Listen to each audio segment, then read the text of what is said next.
France give Astoy a chance to put his hand up for the vacant spot at 10. My name is Mark, let's talk rugby.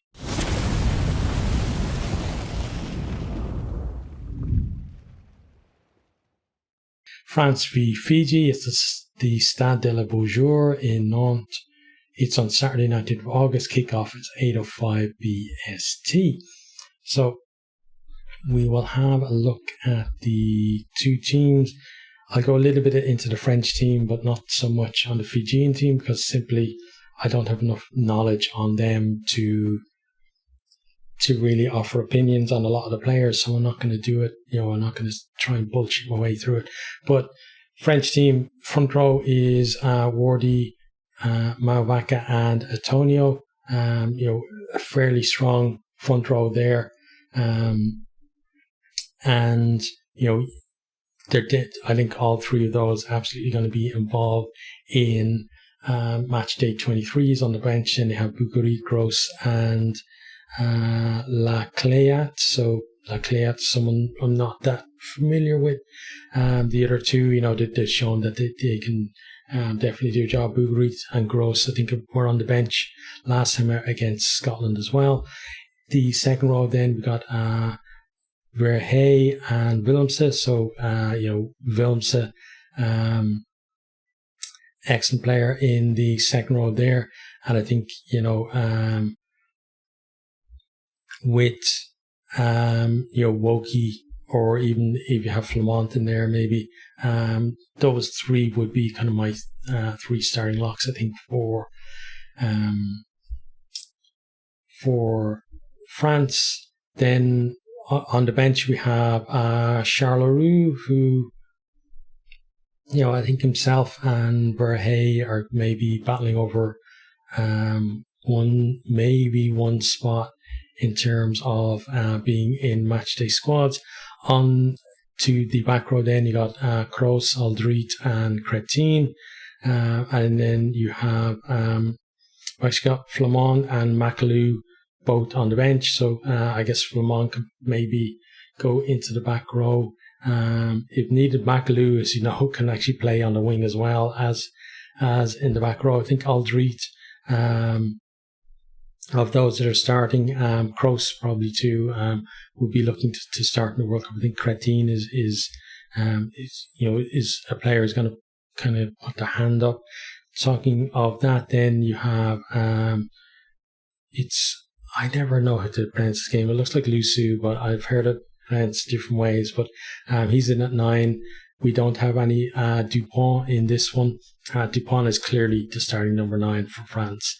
And it's all about, who's going to get on the bench really for him. But Hastoy, with Entamac now out of the Rugby World Cup, he's got a chance. He's shown that he can do it for La Rochelle. He can do it in the top 14. He can do it in the Champions Cup as well. And now he has a chance to really, as not just kind of an understudy, to show that he actually has the goods, because that spot is clearly up for grabs. We have on the bench then we have Serene, and who'll be coming on for, I guess, Lusu at some point, and then Jalabert, who'll be the other one that will maybe be battling out with Astoy for that 10 jersey. On the wings then we have Mo Fana and Biel Biari. So Biel Biari really has impressed me since he's made his debut. I compare him to Demortier, because Demortier, came into the Six Nations and looked like he belonged at test level. A lot of times you see wingers, they have problems with positioning, either on the kicks or just defensively, and maybe drop the odd ball and stuff like this. But, Demortier just kept going with his club form, and Biel Biari did the same thing as well. Mo Fana there too. So you can see with Demortier, and then you had last week had Villiers in there, and you got Arpaneau too. There's just plenty of talent on the wing for France to choose from, and I think of the two, Biel Biari has probably impressed me more.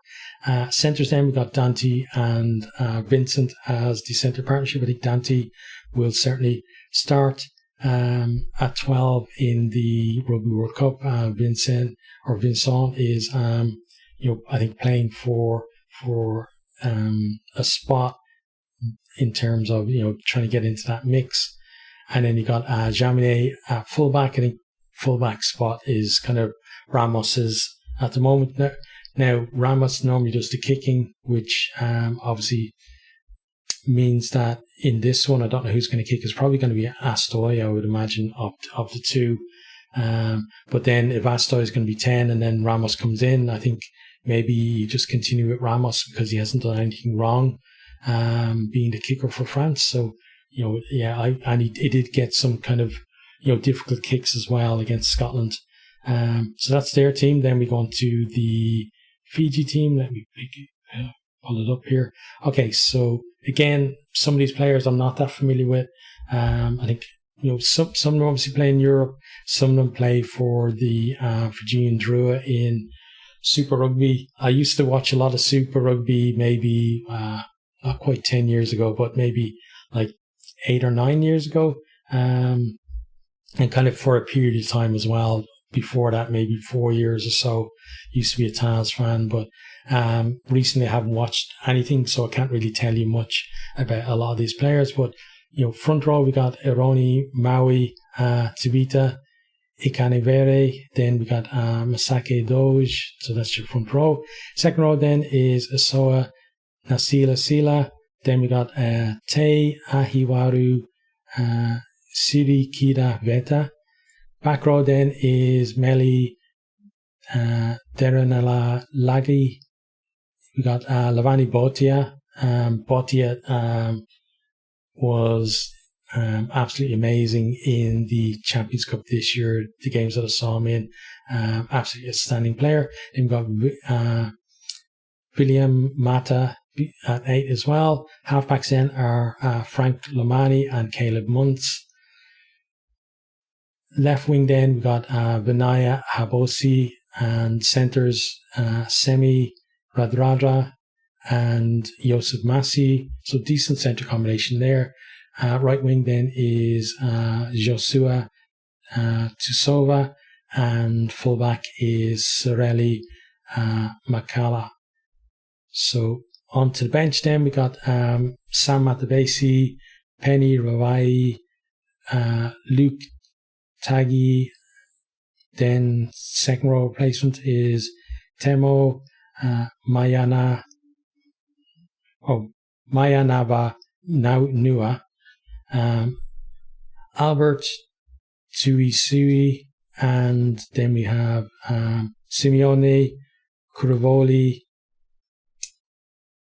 Juta Wainakolo, and Ilasa Droa Sese. So again, some of the players I'm familiar with from European rugby, but a lot of the guys in the squad, not that much, honestly. So I'm not going to offer opinions on players that I, either I haven't seen playing or I've seen playing, but I haven't connected the player playing in the game that I watched to their name enough to actually form an opinion on them. But I don't know whether it was last time they played, but the one game that I could find as being the last, I could be wrong though, was in 2018. It was France 14, Fiji 21. So Fiji have beaten France before, but I think everybody can agree that France have improved massively since then, and since the last Rugby World Cup as well. No Entamac there, and they're not, it's obviously not a full strength France team either, but I still think that this team that is playing is better than the France team that played them in 2018. In terms of how I see the game going, I think with France at the moment, there's that feeling around French rugby that excitement about the World Cup. They had the Grand Slam, last year, finished second in the Six Nations this year as well. Only, I wouldn't even call it poor game, but, difficult game that they really had was that loss against Ireland. Obviously, we're tested against Italy as well, but showed a lot of good things in the showed a lot of good things in the Six Nations, and warm-ups as well. They changed a lot of things, and I think because of that feeling that a lot of these players that are coming in, they're coming in from having been in very successful under 20 teams for France in the past as well. So there is that kind of inbred confidence in them as well. I think that's going to carry them as a unit through the game. Sometimes when you see a lot of kind of young guys thrown in together, you kind of worry about how they're actually going to handle it. But a lot of these guys, as I said, BL and BRE really has absolutely impressed me there. And they have plenty of experience beside them as well. And because of that, I think, Fiji are going to give them a game, but I think France are going to take it out by maybe, a couple of scores or maybe even more in the end.